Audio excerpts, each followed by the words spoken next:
Langsung saja, bismillahirrahmanirrahim. Assalamualaikum warahmatullahi wabarakatuh. Selamat pagi, selamat datang. Semoga kita senantiasa sehat selalu. Untuk materi kali ini ya, di pemrograman dasar. Sebelumnya saya mengingatkan lagi kemarin terakhir sebelum UTS kita belajar membuat alur flowchart. Kita kerjain sama-sama, itu luas persegi. Nah sekarang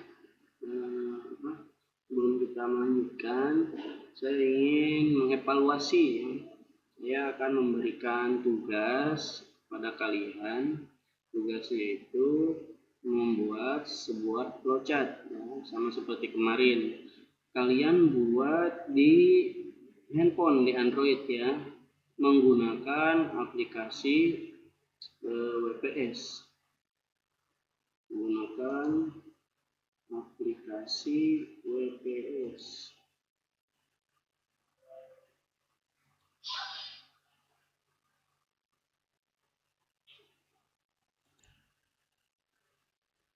Oke, nah tugas kalian itu membuat flowchart di handphone ya, menggunakan aplikasi WPS Office. Kemudian tugasnya itu buatlah alur flowchart untuk menghitung luas persegi panjang, luas segitiga, luas lingkaran. Nah, itu saja ya. Ingat menggunakan aplikasi MS Office, bisa download di Play Store atau sudah menjadi ada ya di smartphone itu sudah menjadi aplikasi bawaan. Kemudian tugas dikumpulkan melalui email. Emailnya itu apa? kamaludin.ti2017@mhs.rosma.ac.id. Itu adalah tugasnya. Kemudian untuk batas pengumpulannya itu hari Sabtu ya, besok 11 Oktober 2020. Saya tunggu sampai jam 10 itu malam ya, jam 10 malam untuk mengumpulkan. Mungkin langsung saja ke materi ya. Ini kita akan membahas teks algoritma. Teks algoritma yang dimaksud di sini adalah pseudocode. Nah, kita kemarin sudah ada selentingan ya, kita sudah mengenal yang namanya pseudocode yang dianggap untuk menjembatani keragaman kompleksitas bahasa sehingga dapat dilakukan abstraksi. Teks ini lebih berorientasi kepada detail desain dibandingkan coding. Nah, jadi di sini merupakan rancangan ya, rancangan untuk menjadi salah satu bahasa pemrograman tertentu ya. Jadi sebelum kita membuat program ya, atau kita membuat bahasa pemrograman ya, kita harus merancang terlebih dahulu. Merancang apa? Merancang pseudocode ya.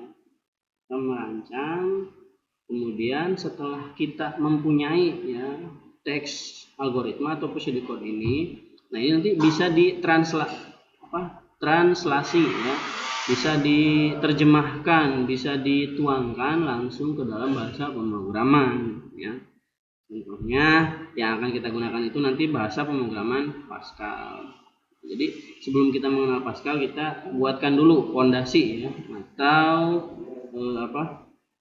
rancangan untuk membuat bahasa pemrograman. Mungkin langsung saja. Nah, apa saja sih yang ada di dalam pseudocode ya? Pseudocode itu ada bagian-bagiannya, kita harus tahu ya. Yang pertama itu ada judul, header ya, seperti pada biasanya judul itu perlu ya, karena untuk penamaan program. Judul algoritma. Kemudian ada deklarasi dan ada deskripsi. Kalau kita berbicara yang kemarin itu ada judul, kemudian ada bahan-bahan, dan ada langkah-langkah untuk mengerjakan. Nah, kayak gitu ya. Untuk judul itu sama ya untuk penamaan, kemudian deklarasi itu bahan-bahan ya yang akan kita gunakan. Di sini biasanya mendeklarasikan variabel, konstanta, dan lain-lain. Kemudian untuk deskripsi itu langkah-langkah ya. Langkah-langkah kita dalam membuat suatu program. Nah, contohnya seperti ini. Untuk membuat judul itu diharuskan menggunakan penamaan algoritma dulu. Algoritma spasi ya. Kalau udah pakai spasi itu langsung menuju ke penamaan judulnya, nama algoritmanya. Misalkan algoritma spasi persegi, menghitung luas persegi. Nah, itu. Kemudian yang saya sebutkan untuk penamaan itu tidak boleh menggunakan spasi, jadi harus menggunakan underscore. Nah, kayak gini ya. Jadi berisi judul untuk penjelasan mengenai algoritma. Dan deklarasi ya. Pokoknya semua variabel, semua konstanta itu dideklarasikan di sini ya. Dan tipe data juga ya, jangan lupa. Misalkan kalau kita membuat persegi luas persegi ya, itu harus memiliki sisi dan variabel hasil ya, ada dua. Sisi yang pertama itu tipe datanya misalkan integer ya, berarti sisi sama dengan integer, kemudian hasil sama dengan integer gitu. Kemudian deskripsi. Nah, di sini langkah-langkahnya, proses ya. Proses untuk memulai ya. Proses itu apa aja sih? Input output juga bisa ya. Input output dimasukkan di sini. Jadi kalau untuk nama dan deklarasi itu hanya bagian atasnya. Kalau sudah memasukkan input, kalau sudah memproses itu masuknya ke deskripsi. Nah, dari sini. Lanjut. Nah, judul ya, ini penjelasannya terdiri dari nama dan penjelasan. Kemudian nama yang digunakan sebaiknya singkat namun cukup informatif ya, seperti saya bilang kemarin ya. Kalau kepanjangan juga kurang efektif ya. Jadi kita singkat namun mencakup semua informasi yang dibutuhkan ya untuk penjudulan. Kayak gini kan, algoritma spasi luas persegi panjang. Nah, kemudian sini ada infonya ya, kayak gini nih. Terdiri nama dan penjelasan. Nah, penjelasannya apa? Dalam kurung kurawal menghitung luas persegi panjang dengan memasukkan ukuran panjang dan ukuran lebar, lalu mencetak hasil luas persegi. Nah, sini untuk penjelasan program yang kita buat itu seperti apa, ini juga harus mencakup ya. Sampai dengan mencetak hasil katanya dimasukkan ke piranti keluaran atau kemudian deklarasi ya, sudah saya bilang tadi itu mendefinisikan macam-macam nama ya. Nama di sini nama variabel, nama peubah, nama konstanta ya. Ada tipe ya, nama tipe data, kemudian nama konstanta, nama peubah atau variabel, nama fungsi, dan nama prosedur. Nah, jadi semua nama tersebut dideklarasikan di bagian deklarasi. Nah, ini untuk nama-nama peubahnya. Nama peubah belum terdefinisi harganya ketika didefinisikan. Lanjut ya. Intinya yang untuk tiga bagian tadi ya, untuk deklarasi ini hanya mencakup yang ada di sini. Itu data, konstanta, peubah, kalian tulis. Contohnya mana? Udah enggak? Nah, ini deklarasi ya.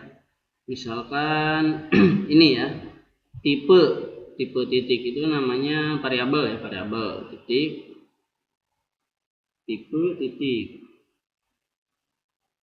Nah, kemudian ini ya, cons p. Nah, cons ini kan tipe data ya, tipe nama ya, nama konstanta, kemudian p. Nah, ini tipe datanya tidak ditentukan karena sudah ada tulisan di sini cons ya. Konstanta p, berarti ini dia merupakan konstanta dan kita langsung masukkan nilainya 3,14. Nah, kalau nama peubah ini P ya, panjang. Kemudian titik 2, kemudian jumlah.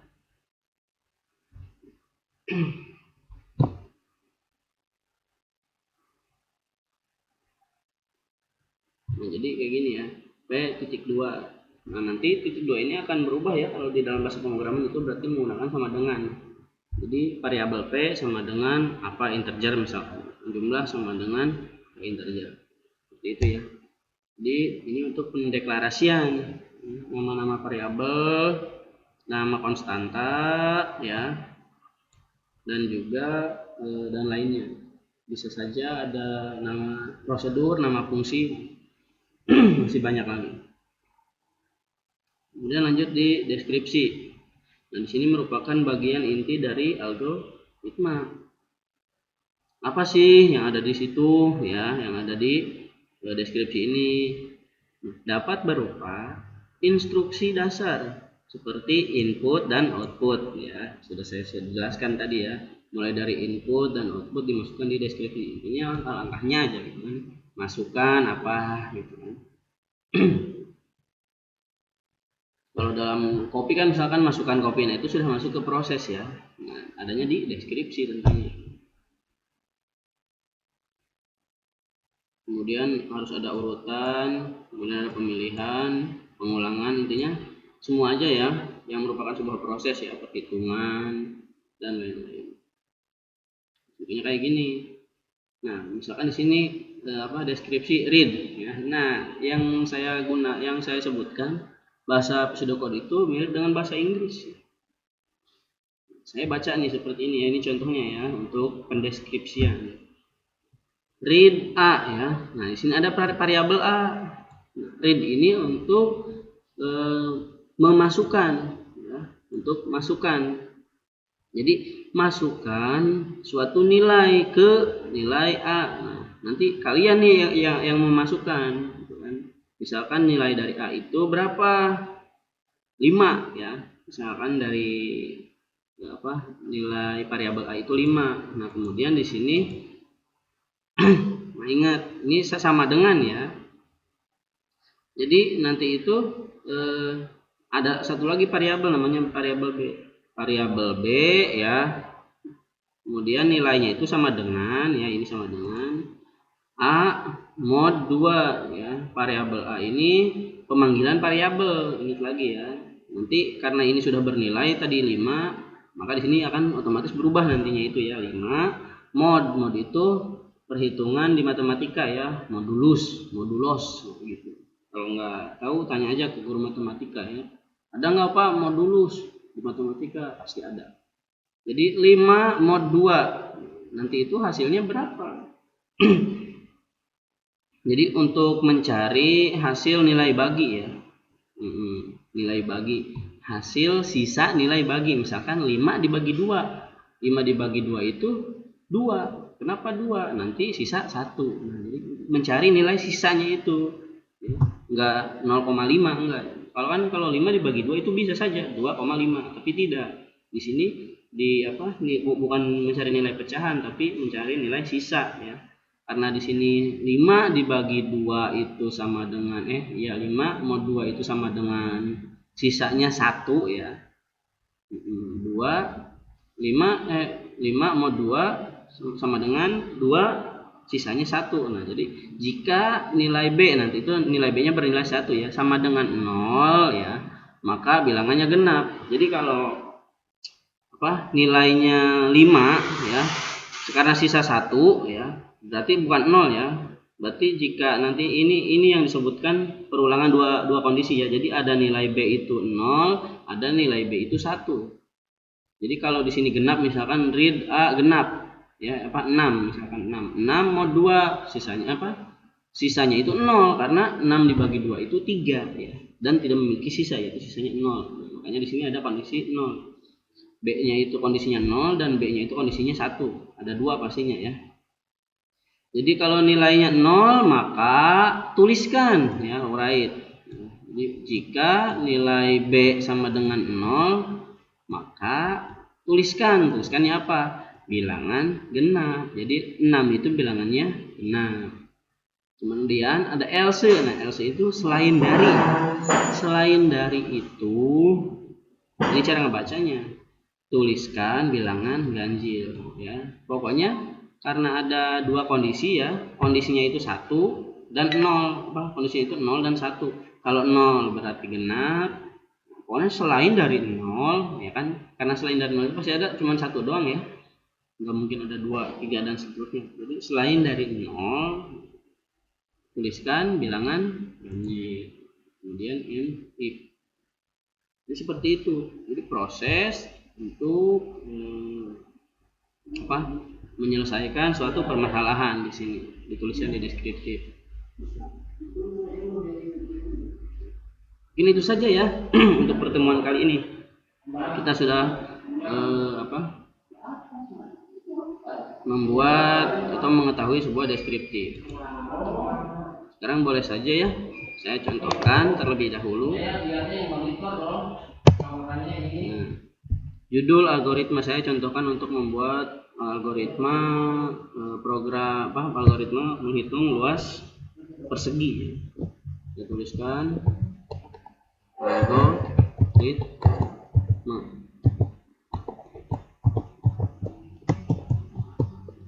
menghitung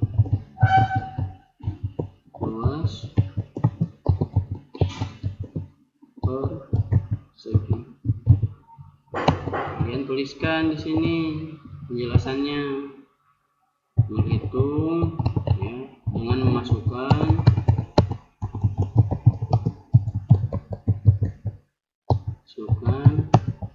sisi dan menghitung sisi dikali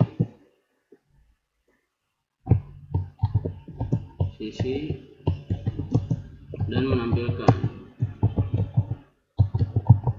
hasil. Kemudian langsung ke deklarasi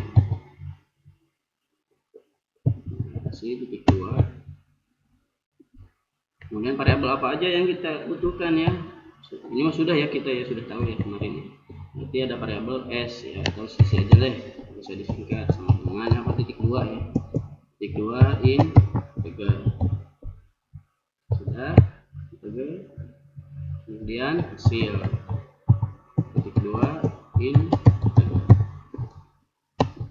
Langsung ke deskripsi.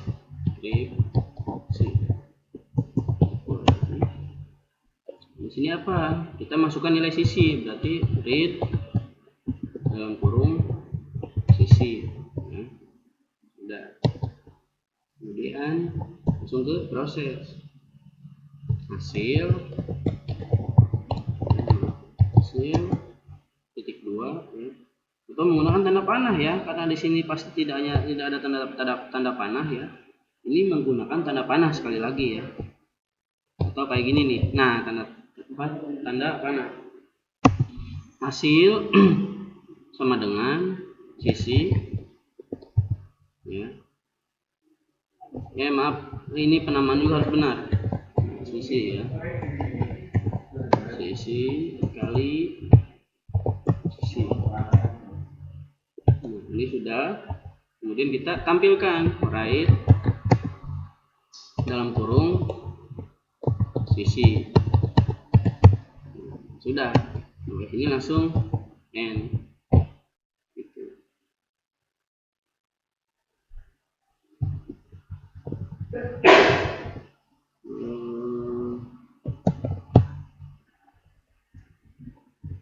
Nggak ada ini. Sampai sini sudah selesai. Jadi ini contoh untuk pseudocode untuk menghitung luas persegi. Silahkan kalian catat dulu aja yang ini biar jadi acuan ya atau patokan. Kemudian untuk materi hari ini sampai sini saja. Seperti biasa kalian rangkum, kemudian nanti kalian ketik di handphone ya untuk mengumpulkan di Google Form. Mungkin itu saja. Kalau ada yang bertanya, kalau tidak ngerti ya, chat di WhatsApp grup. Nanti Nanti insya Allah kalau ada slow respon maaf ya. Jadi sebisa mungkin nanti saya akan menjawab. Mungkin itu saja untuk hari ini. Ya, semoga kalian sehat-sehat selalu dan tetap di rumah, jangan beraktivitas di luar. Itu saja dari saya. Wassalamualaikum warahmatullahi wabarakatuh.